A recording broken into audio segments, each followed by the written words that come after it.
Salut mes madrilènes, salut mes merengues, salut mes galactiques. J'espère que vous allez tous très bien.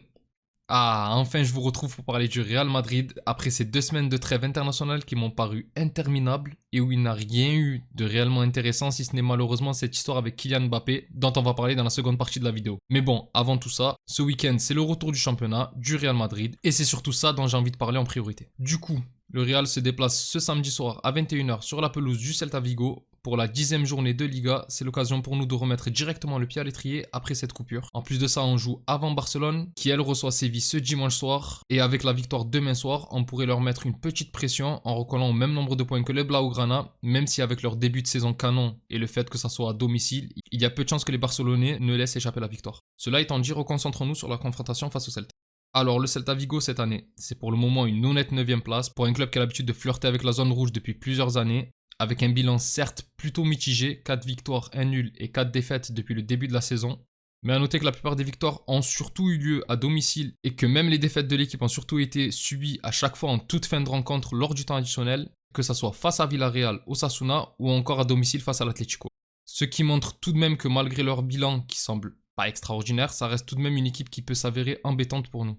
D'autant plus que l'année dernière déjà, malgré une victoire plutôt large à domicile 4-0, chez eux on a eu du mal et on s'est difficilement imposé 1-0 grâce à Jude Bellingham à 10 minutes de la fin de la rencontre. Et bon, quand je vois notre début de saison, je ne m'attends pas à leur rouler dessus, loin de là même. Mais bon, après, malgré tout, le Celta Vigo est tout de même une équipe contre qui on est habitué à prendre des points, puisqu'ils n'ont plus gagné face à nous depuis 2017, et plus généralement concernant le bilan sur les 10 dernières rencontres, c'est tout de même 9 victoires et 1 nul en faveur du Real Madrid, et sinon que des victoires dans leur stade. Donc bon, match difficile ou pas, je m'attends tout de même à prendre les 3 points. À faire tout de même attention, puisque le Celta, ça a pas peur de jouer, et à la maison, comme on l'a dit en introduction, c'est tout de même une seule défaite sur les 11 derniers matchs, donc bon, victoire normalement oui, mais si on les prend au sérieux, il va pas falloir refaire comme face à Lille. Bon, du coup, concernant la composition probable, avec la plupart des joueurs qui sont restés durant cette trêve et qui ont pu, pour la plupart, se remettre physiquement, je pense qu'on devrait repartir sur le 11 classique. Et même s'il y a eu beaucoup d'idées qui ont filtré concernant le latéral droit avec Militao ou encore Valverde, en attendant un possible recrutement cet hiver, ou Alexander-Arnold,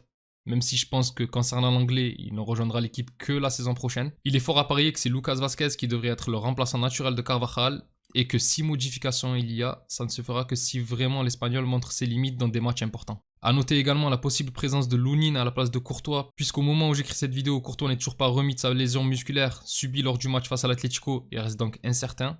Du coup pour samedi soir on devrait partir sur Lunin dans les buts, devant lui la charnière Militao-Rudiger, Ferland Mendy à gauche et donc Lucas Vazquez à droite.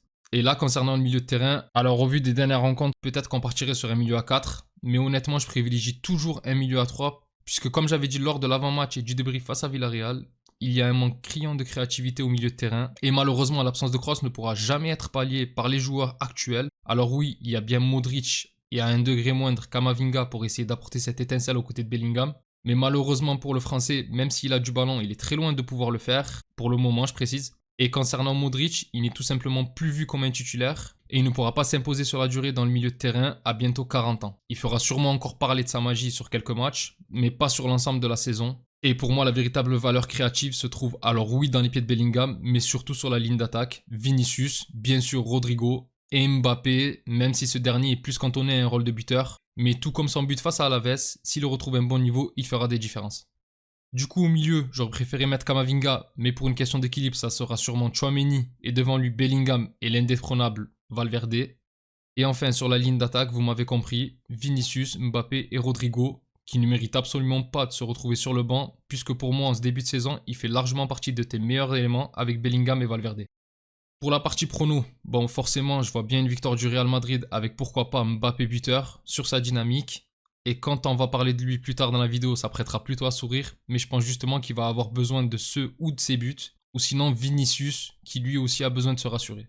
Voilà mes galactiques, c'est tout pour la partie avant-match. Pour ceux qui ne sont pas intéressés par l'affaire Mbappé, je vous remercie d'avoir suivi la vidéo jusqu'à maintenant. N'hésitez pas à liker et à vous abonner si la vidéo vous a plu, et on se retrouvera après la rencontre pour le débrief.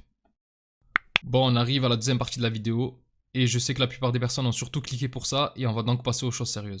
Avant toute chose, sachez que j'ai fait un petit short où je résume dans les grandes lignes cette affaire, avec les actualités du moment bien sûr, je mets le lien en description, mais pour bien faire les choses, on va tout de même faire un petit récap. Alors concernant Kylian Mbappé, comme vous le savez tous, tout a commencé lors du match face à Alaves, où le joueur est sorti sur une gêne musculaire, blessure qui devait dans un premier temps l'éloigner pour au moins 3 semaines des terrains, Sauf que finalement le joueur ne ratera que quelques jours et fera son retour face à Lille en Ligue des Champions.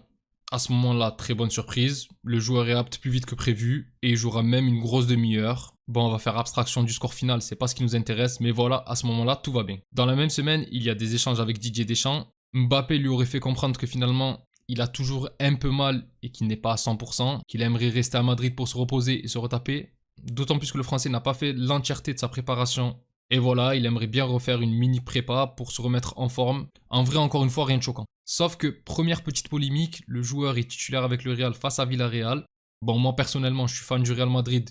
Que le joueur puisse jouer et être titulaire avec nous, tant mieux. Après, peut-être qu'il était gêné au moment où le sélectionneur l'a eu au téléphone et que ça allait mieux par la suite, je ne sais pas. Mais bon, toujours étant que ça a commencé à faire grincer des dents. La véritable affaire a commencé le soir du match de la France face à Israël avec cette photo. Elle a été prise à Stockholm en Suède. On voit Mbappé masqué avec son garde du corps, avec apparemment la présence de Nourdji Moukele, etc. Alors, à ce moment-là, le joueur est en journée off, donc techniquement, il a le droit de faire ce qu'il veut. C'est ses jours de repos, même si certains diront qu'il aurait dû rester à Madrid, parce que soi-disant, s'il pouvait se déplacer, pourquoi il n'est pas allé voir l'équipe de France? Et là encore, c'est au bon sens de chacun. C'est vrai que pour moi, il aurait dû rester tout simplement à Madrid. Sachant la vitesse à laquelle la cote du Français est en chute libre, je pense que ça aurait été le meilleur choix. Mais bon, encore une fois, rien de grave. D'ailleurs, cette révélation au premier abord a fait beaucoup plus de bruit en France qu'ailleurs. Alors je ne pense pas que Madrid s'en fiche, loin de là. D'après diverses sources même, ils l'ont plutôt mauvaise. Mais les journaux espagnols se font plutôt discrets, enfin surtout ceux comme AS et Marca, plutôt proches du club. Puisque bon, côté journaux barcelonais, ça débite sur cette affaire, vous imaginez bien. Mais bon, encore une fois, même si ce n'est pas très malin, le joueur a totalement le droit de le faire à ce moment-là, il n'est pas en tort. Sauf que là où ça se corse, c'est que peu de temps après, on a appris qu'une femme a porté plainte pour V. On ne va pas dire le mot, sinon YouTube ne sera pas content. Justement dans l'hôtel où résidait Mbappé et son entourage. Et à partir de ce moment-là, l'emballement médiatique a fait le reste. Ça veut dire que forcément, même si aucun nom n'a été cité en premier lieu, le premier suspect pour pas mal de médias, évidemment, c'est le joueur, qui serait, en plus de ça, d'après la justice suédoise, raisonnablement suspect. Le degré le plus faible prévu par la législation suédoise. Mais bon, ça reste quand même une suspicion. Et dès la fuite des informations, le joueur a directement réagi. Tout d'abord, une première fois, sur Twitter, X, bref, comme vous voulez, avec ce message. Fake news, ça en devient tellement prévisible. Veille d'audience comme par hasard. Donc bon, il en avait également profité pour glisser un petit tacle au PSG, avec qui il est toujours en litige concernant le non-versement de ses primes et de certains de ses salaires. Mais il a également répondu via l'intervention de son avocate qui précise que le joueur n'est jamais seul, qu'il est toujours accompagné, justement pour éviter ce genre d'affaires. Et qu'ils allaient porter plainte pour dénonciation calomnieuse, mais que le joueur était plutôt serein puisqu'il n'avait rien à se reprocher.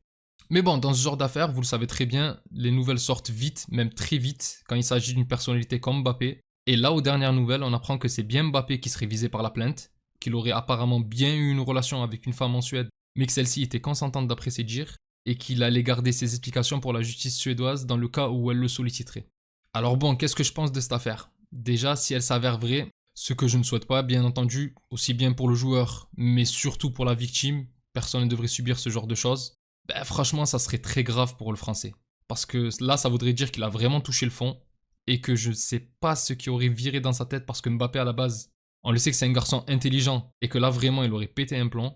Mais il faut surtout rappeler que pour le moment, il est innocent, jusqu'à preuve du contraire. Il faut vraiment prendre des pincettes avec cette histoire. C'est déjà arrivé à plusieurs joueurs et ça serait dommage de salir son nom à ce point. Et au-delà de cette affaire, franchement, j'ai de la peine pour le joueur.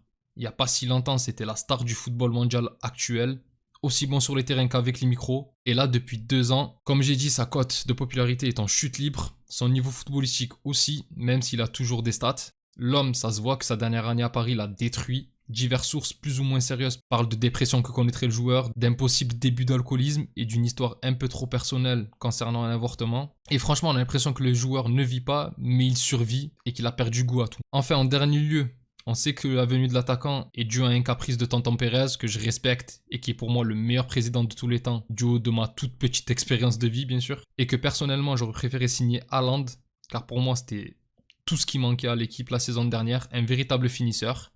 Et Haaland est le neuf qu'il aurait fallu. Maintenant, c'est Mbappé qui a débarqué, bourré de talent aussi, mais malheureusement, il joue totalement contre nature. On sait tous que Mbappé est fait pour jouer à gauche et non pas dans l'axe. Sauf qu'au Real Madrid, il y a le meilleur ailier gauche actuel, bien plus percutant et en passe de gagner le Ballon d'Or en la personne de Vinicius. Malgré tout, Mbappé est désormais un joueur du Real Madrid et je souhaite de tout cœur qu'il revienne au plus haut niveau avec nous et que cette affaire va vite passer puisqu'il a du feu dans les jambes. Enfin bref mes galactiques, c'est tout pour moi concernant cette vidéo, bien plus longue qu'à l'accoutumée. Et merci à ceux qui sont arrivés au bout. N'hésitez pas à me donner votre avis concernant cette affaire, ainsi que vos pronostics pour le match de samedi face au Celta. Si la vidéo vous a plu, vous pouvez liker et vous abonner. Pour vous, ça vous fait des vidéos sur le Real en plus, et pour moi, ça fait un soutien important qui aide à développer la chaîne, et je vous remercie pour ça.